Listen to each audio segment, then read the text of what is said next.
Hi guys, so this is going to be an update video because, to be honest, I've not had a chance to paint. We're experiencing an absolutely blistering heat wave in the UK at the moment. At the moment, today, I'm looking at 26 degrees in my living room, and God knows what it is in my loft at the moment. It's much hotter up here. I'm actually sitting here and I've got sweat coming off my forehead. It's absolutely ridiculous. And I've got to be honest, I'm absolutely gutted. I can't wait to get to spray this new airbrush. I'm really excited. I've got a Land Raider that I'm going to be using it on. So what I will be doing when I review this is taking it apart, putting it back together, and I'll also be testing the line weights that this airbrush says it's capable of achieving. So it's achieving the line weights that it's able to achieve is going from a 0.35 millimeter all the way up to 50 millimeter, and that's quite a claim. Now that goes back to what I want to use this airbrush for. I want to use it as my workhorse, so it'll do most of my work. So I'll be able to do base coating work with it, varnish work with it. I'll be able to do fine detail work with it as well, and I'll be doing the review on the airbrush itself. But the main thing that I want to do with it is paint the Land Raider start to finish by just using this airbrush, and see, you know, can I get a a super high-end result with just one airbrush. And from everything that the manufacturer and all the reviews that I've personally read so far on it, pretty much says that that's going to be possible. So I'm super excited to use that. I'll just give you a quick look inside the box. So I think you've been over a minute now you've been looking at a box. A bit boring. Oh, and another really cool thing, now this was kindly sent to me by airbrushes.com. Now Iwata airbrushes get a 5-year warranty. Now if you get this from airbrushes.com, that's extended and you get a 10-year warranty. Now if that doesn't say about the quality and the quality of the airbrush, and what airbrushes.com believe in the quality of their products, that they're actually going to warranty it for 10 years. So that's fantastic. Now having a look at the airbrush itself, let's have a look. As you can see, it's a lovely looking airbrush, and you also get some super lube in the thing, which is always handy as well. So obviously this is not the review, but just showing you that for a second. So really looking forward to using that. Let's just put that over there for a second. The next thing, I got some decals from Games Workshop. Now anyone that's been following my channel for the last few years or so will know how much I absolutely love decals. Let me just pop that there. And these decals, as wallet busting as they are, it was £15 in the UK, they are super quality. These are pretty much the nicest decals I think I've ever seen. They're even better than the Forge World ones, and the reason that they're better than the Forge World ones is because on the Forge World ones, the carrier film, which if I can angle it you might see there just on camera, they extend way beyond the decal, so you have to do really delicate cutting work so you can get rid of that excess carrier film. Whereas on the GW ones, that the carrier film is cut right to the edges of the decal, so it makes them look even better once you put them on the model themselves. If hopefully I explain myself correctly there, but like I say, these are super quality decals, and some of them have even got like metallic work on them as well, like the Caliban sword there, and these decals here. And I'll just give you a look. Sorry if you hear some background noise, my dog's barking, I don't know. Maybe there's a bird gone in the garden and he's not happy about it.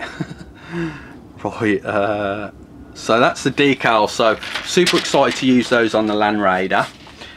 And I also got this. Let me zoom out a bit, guys, there. There we go. And this unbelievably gorgeous book it is.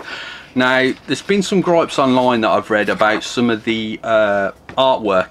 Now I think the artwork that they're referring to is the new modern digital art style artwork. Now most of it is absolutely phenomenal in this book. I really love it. I love digital art. I mean, I've been known to dabble at times myself. I enjoy it myself. But the only artwork that I'd say is ropey in this book is these type of artworks, where all that's been happened is they've been what I'd say has been flat painted, and then on top of the flat painting they've gone over and they've just airbrushed really loosely patterns, and they just don't look up to the standard of the rest of the book. Now if you compare those to the vehicle, I don't know what you'd call these. You'd call them like what? Vehicle colour matches? I don't know. But if you compare them to the Forge World, like Horus Heresy books, where you see the vehicles there that you can use for inspiration to paint up your own colour schemes, and you can see that these just aren't up to the same standard. But that's the only thing I can gripe personally about this book. I mean, the photography, unbelievable. It's a mixture of stunning photography work, and then obviously they've gone back in Photoshop and added some digital effects like smoke and some colour effects, like you can see there. They've added some orange there. So the photography, some of the best you'll see. And if this doesn't make you want to paint models, nothing will, to be quite honest guys. It really does make you want to pick up your model and just hit it with some paint. So stunning. Regarding the actual rules, now I'm not one to comment much. I'm so new to 7th edition that I don't know much, to be honest guys. So I'm just researching 7th edition at the moment, and trying to read up on rules and trying to find out how to play 7th, really ready for when I've got my army finished and I can join a club that I've been invited to. So I'm hoping to get that done within the next couple of months. What I can say that I've read up so far is that some of the things that weren't so good in the previous codex are not too bad now. Like for example, my Nephilim jet fighter gets re-rolls on Jink, and it also gets re-rolls on fail to hit on the rockets that it's got as well. Off the top of my head I can't think of the name of those. And there's also some brilliant, let me just see here, and I think it's sort of like the force organization chart, they still call it, or similar to that. And they've got some brilliant combos in there. So you've got the Hammer of Caliban. Now I'm definitely think I'm going to be making that combo there. And you also got the Raven Wing Silent Squadron that sounds, you know, pretty good. And if you take 2 demi companies, I believe you get 3 transports. So this is just a quick overview of this book. I might do a bigger overview of this book if you want it, and just let me know in the comments field if you'd like me to do another video talking more about the codex. And I just got a Land Raider. Now I'm sure you guys have all seen a Land Raider before. It's that the widest shot I can get. But we'll just have a quick look at the box. There we go. So just got a standard Land Raider there. Now I'm gonna do a tutorial on this hopefully, and it's sort of like in the same style of the Nephilim jet fighter. So hopefully I'll be able to go start to finish on this, and we'll probably paint the inside of the tank as well. We'll just give it a very basic paint job in the inside, because you can't really see much on the Land Raider. Only when the doors are open at the front can you see some of the detail. So we'll do that. And lastly, I want to announce the winner of the DVD.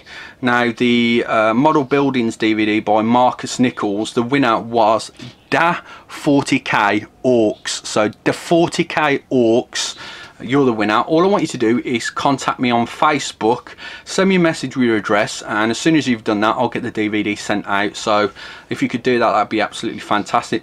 And also guys, please head over to my Facebook page, like it. I update regularly. Most days I put a comment or 2 up on there. So yeah, I'll put a comment in the descriptions box with a link for that, so you can go check that out. And I think that's it for this one, guys. Hopefully, like I say, I'll get that review of the airbrush, which I'm really excited to get going soon. And I'll catch you in the next one, guys. Thanks for watching.